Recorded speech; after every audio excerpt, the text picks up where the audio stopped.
The Sea Shepherd Conservation Society launched their latest campaign to undermine Japanese whaling in the Southern Ocean. It comes as the governments of Australia, New Zealand and the Netherlands have called for protesters to exercise restraint and avoid violence, following last year's collisions between the Steve Irwin and Japanese whaling vessels.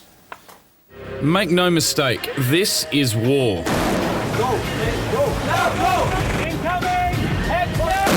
It unfolds on the icy Antarctic waters, more than 3,000 kilometres south of Tasmania. On one side, the Japanese whaling fleet, around 6 ships sent to capture and kill hundreds of whales in the name of scientific research. On the other side, anti-whaling group the Sea Shepherd Conservation Society, an uncompromising group of environmentalists led by their main vessel, the Steve Irwin. This is the Steve Irwin. If you don't want to respond, Captain Paul Watson started the Sea Shepherd organisation more than 30 years ago. Initially a member of Greenpeace, he felt more could be done to disrupt international destruction of marine life. We're not a protest organisation. We have all the laws and regulations and treaties we need to protect the oceans. Each year, the volunteers go into battle in the hope of reducing the bloodshed. There is an element of fear when we go down there. You're going into the toughest seas on the face of the earth. I think it's astounding that someone has to risk their lives to achieve something that so obviously needs to be done.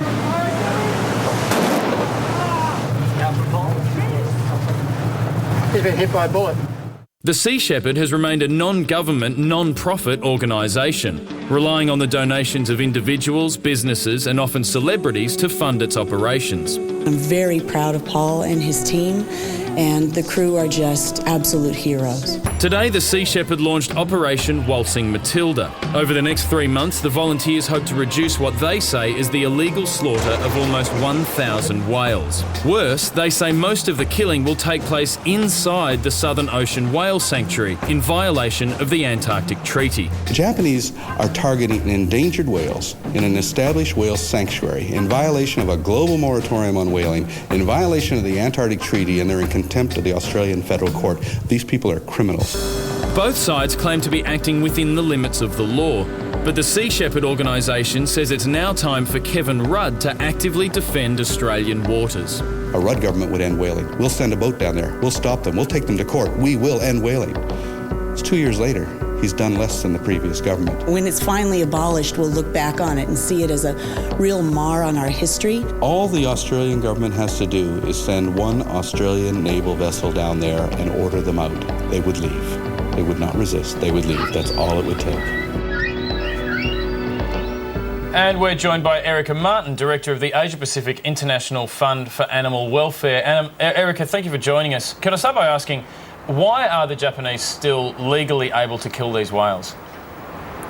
Well, it's interesting. The Japanese are using a loophole within the IWC, which is the International Whaling Commission, to conduct their annual slaughter. This loophole allows scientific whaling, but to call it science doesn't make it science. This is nothing but commercial whaling in disguise.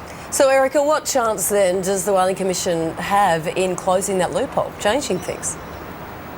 Well, countries have been trying for years to do it, and in fact Australia is one of the leading countries in trying to drag the IWC into the 21st century, changing it from a commission that regulates the killing of whales to one that actually actively conserves whales.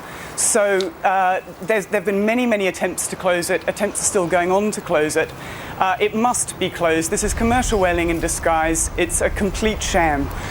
The government also has other legal options on the table, such as legal action in the courts, which we'd be encouraging them to explore as well. So there's obviously a lot to be done. Is there anything that normal people at home can do to contribute to the campaign, Erica? Well, I think one of the reasons we have a government that is actually doing something is because of public pressure. So what we have to do now is keep that public pressure on the government. They must act to save whales. They must not compromise to allow the killing of some whales, and they must take action to stop it for once and for all. Thank you very much for your time, Erica Martin. And head to 7pmproject.com.au to find out how you can have your say on this issue, and for more information. We're going to take a break, but we'll be back with a lot more after the break.